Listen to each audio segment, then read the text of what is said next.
আসসালামু আলাইকুম ওয়া রাহমাতুল্লাহি ওয়া বারাকাতুহু। ইন্নাল হামদুলিল্লাহ ওয়াস সালাতু ওয়াস সালামু আলা রাসূলিল্লাহ ওয়া বা'দ।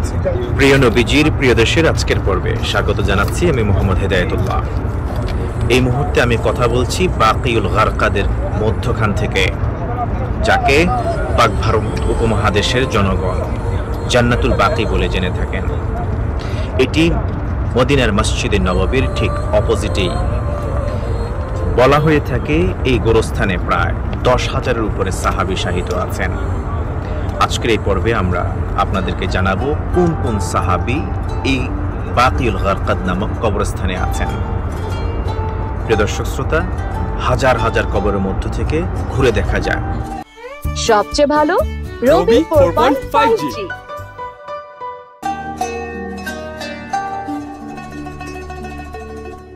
জান্নাতুল বাকি, আরবিতে বাকিউল গারকাদ বা মাকবারাতুল বাকি বলা হয়, যাকে ইংরেজিতে দ্য বাকি সিমেট্রি বলা হয়। সৌদি আরবের মদিনায় অবস্থিত একটি কবরস্থান। এটি মসজিদে নববীর দক্ষিণ পূর্ব দিকে অবস্থিত।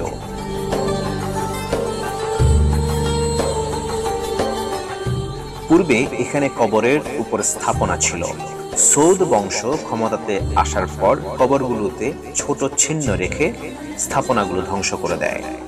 ইমাম মালিক রাহিমাহুল্লাহর কথা মতে জান্নাতুল বাকিতে অন্তত 10,000 সাহাবার কবর দেয়া হয়েছে।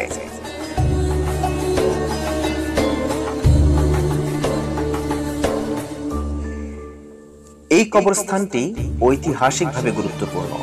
এখানে মুহাম্মদ সাল্লাল্লাহু আলাইহি ওয়াসাল্লামের অনেক আত্মীয় ও সাহাবীকে দাফন করা হয়েছে।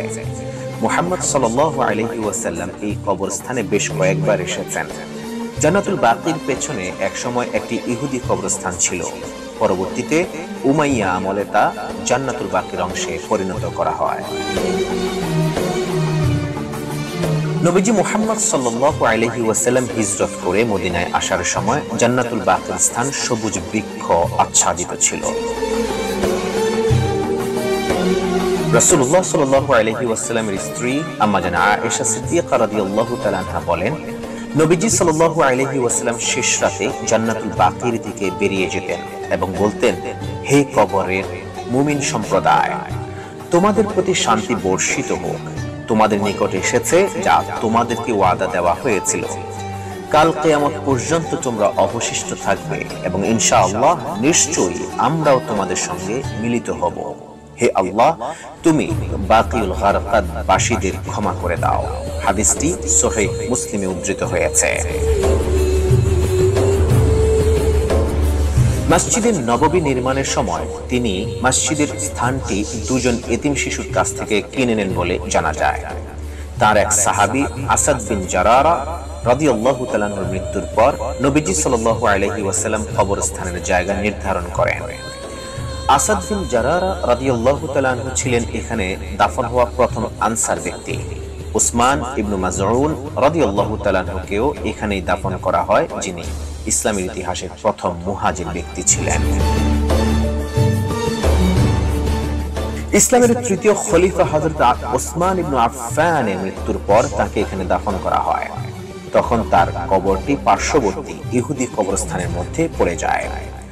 খলিফা প্রথম মুয়াবিয়া তার সম্মানে এই স্থানকে জান্নাতুল বাকির অংশ হিসেবে গণ্য করে নেন।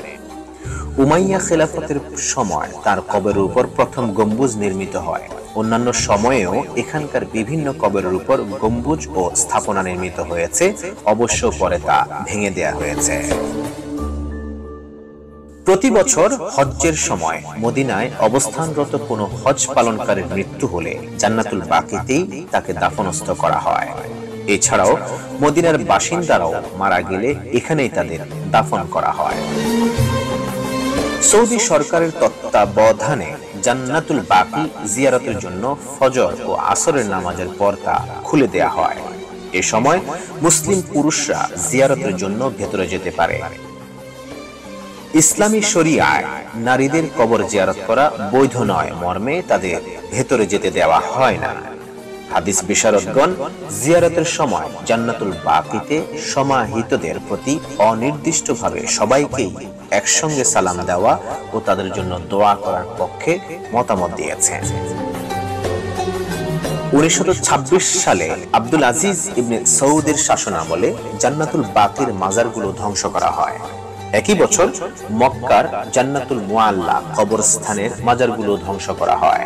জান্নাতুল মুআল্লায় নবীজি সাল্লাল্লাহু আলাইহি ওয়াসাল্লামের প্রথম স্ত্রী হযরতে খাদিজা রাদিয়াল্লাহু তাআলা আনহা সহ আরো অন্যান্য আত্মীয়ের কবর রয়েছে। এই সময় বহির্বিশ্বে মুসলিম সম্প্রদায় প্রতিবাদ জানালেও এসব স্থাপনা ধ্বংস করে ফেলা হয়।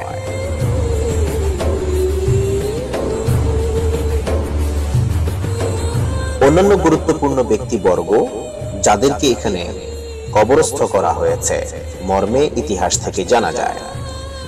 হযরত মালিক ইবনে আনাস রাহিমাহুল্লাহ, যিনি ইসলামী আইন বিশারদ ছিলেন এবং মালিকি মাযহাবের ইমাম। মুহাম্মদ হায়া আল সিন্দি, তিনি একজন ইসলামিক পণ্ডিত ছিলেন। ইমাম শামী, ইসলামী পণ্ডিত এবং ককেশাসের স্বাধীনতা সংগ্রামী মানুষ। মুহাম্মদ সাইয়্যিদ তানতাওয়ী রাহিমাহুল্লাহ, মিশরের গ্র্যান্ড মুফতি, যাকে এখানেই কবরস্থ করা হয়। লিবিয়ার রাজা প্রথম ইদ্রিস, লিবিয়ার যুবরাজ হাসান আস-সেনুসি, তাদেরকেও এখানে কবরস্থ করা হয় বলে জানা যায়। ইসলামিক পণ্ডিত ও ফাজায়েলে আমাল গ্রন্থের লেখক মুহাম্মদ জাকারিয়া কান্দলভি রাহিমাহুল্লাহ, ইসলামিক পণ্ডিত শওকত আলী হায়াত ও ইসলামী ওসমানী খেলাফতের শেষ খলিফা দ্বিতীয় আব্দুল আজিজের কবর রয়েছে এই জান্নাতুল বাকিতে।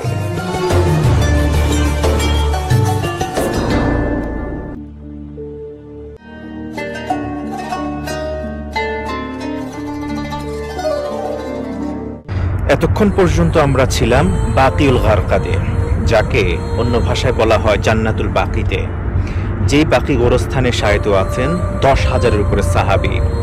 এর মধ্যে আশারায়ে মুবাশশারার কয়েকজন এখানে শায়িত আছেন খোলাফায়ে মুসলিমিনদের 2 জন খলিফা। তাছাড়াও নবী পরিবারের অনেক সদস্য এখানে শায়িত আছেন। আমরা জেনেছি এত সব কবর থেকে যে প্রত্যেককেই চলে যেতে হবে এই পৃথিবীর মায়া ছেড়ে। আজকে যারা এইসব পাথরের নিচে শায়িত আছেন তারাও একসময় আমাদের মতো চলতে ফিরতে পারতেন, কথা বলতে। তাদের ইমোশন ছিল আবেগ, কিন্তু আজকে সবকিছুই কবরের নিচে।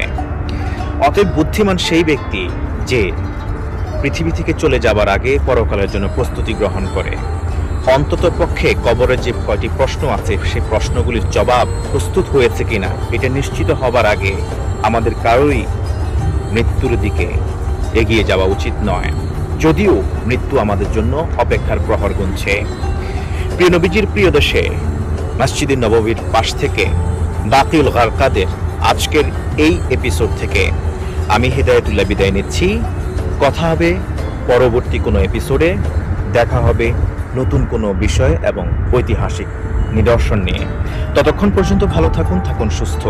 ওয়াসসালামু আলাইকুম ওয়া রাহমাতুল্লাহি ওয়া বারাকাতুহু।